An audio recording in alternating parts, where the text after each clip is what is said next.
বিসমিল্লাহির রহমানির রহিম। আসসালামু আলাইকুম ওয়া রাহমাতুল্লাহি ওয়া বারাকাতুহু। এখন আলু ভাজি বসাবো।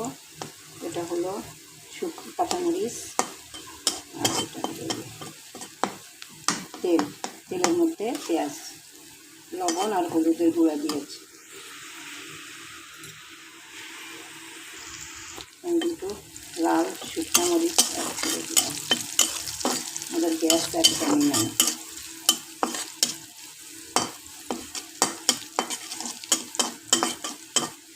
এখন দিব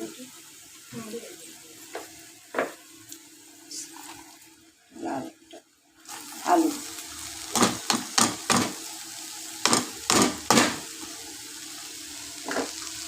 আলুর এই কাঁটাটার নাম দিচ্ছি আমি আলুর ঝুরি কাঁটা।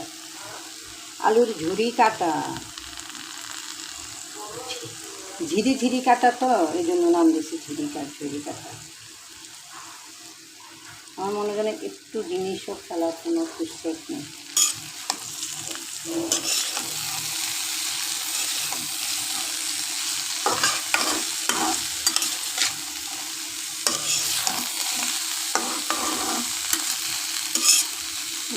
সেগুলো বানাচ্ছি এরকম হবে।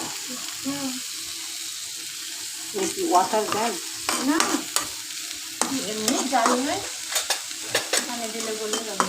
ওই দিন কিছুটা সময় করে নিয়েছিলাম।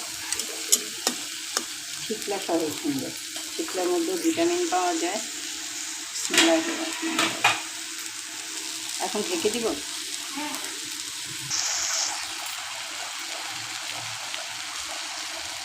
আল্লাহ বিসমিল্লাহির রহমানির রহিম। আল্লাহর সন্তুষ্টির লক্ষ্য ছাড়া যাই করুক না কেন মানুষ বিপরীতে তা পরিণামে ব্যর্থ হয়ে যায়। আল্লাহর সন্তুষ্টি সবার সব কিছুতেই থাকতে হবে, যে আমি আল্লাহর উপরে ভরসা করে করছি।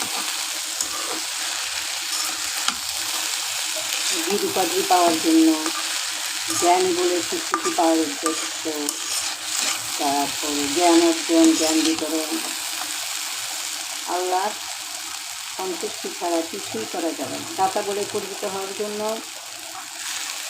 দান করতে আল্লাহ নিষেধ করেছেন। আল্লাহ বলেছেন আমি তোমাদেরকে সব উপহার দেব মহাবিচার দিবসে। আর আল্লাহর আদেশ উপদেশ মেনে না চললে ভয়াবহ পরিণাম। আমাদের সকলকে আল্লাহর সন্তুষ্টি অর্জন করতে হবে। ওনার কাছে আমাদের ক্ষমা চেয়ে নিতে হবে, সর্বক্ষণ আমাদের ক্ষমা চাইতে হবে। আমরা সারাক্ষণই গুণা করি, আমাদের সারাক্ষণের গুণাকে মাফ করতে হবে। অন্তত দিনে 100 বার হলো আমাদেরকে আল্লাহর কাছে গুণার জন্য মাফ চাইতে হবে। নিজের দম্ভ অনেকে প্রকাশ করার জন্য কোনো সৎকর্ম করে, আল্লাহ তাকে মহাবিচার দিবসে সবার সামনে লাঞ্ছিত করে।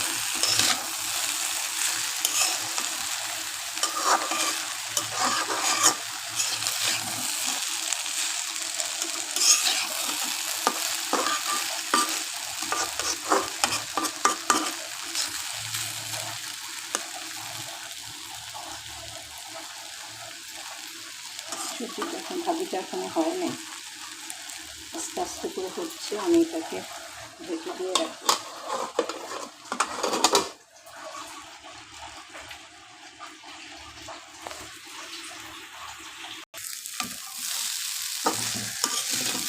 ভাবিটা বানালে মানে নিচে লাগে, তো গরুটা উল্টায় দিতে দিতে টেস্টটা তেলের উপরে ভাজি। পরিমাণটা একদম ঠিক আছে, তেল এবং সবজি।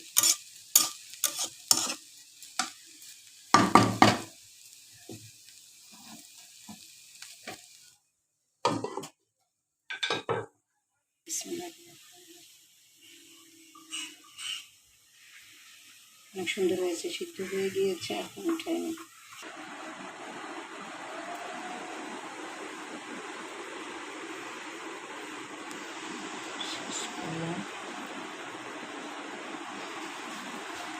আল্লাহ আমাদের সবাইকে সঠিক বুঝদান করার তৌফিক দিন।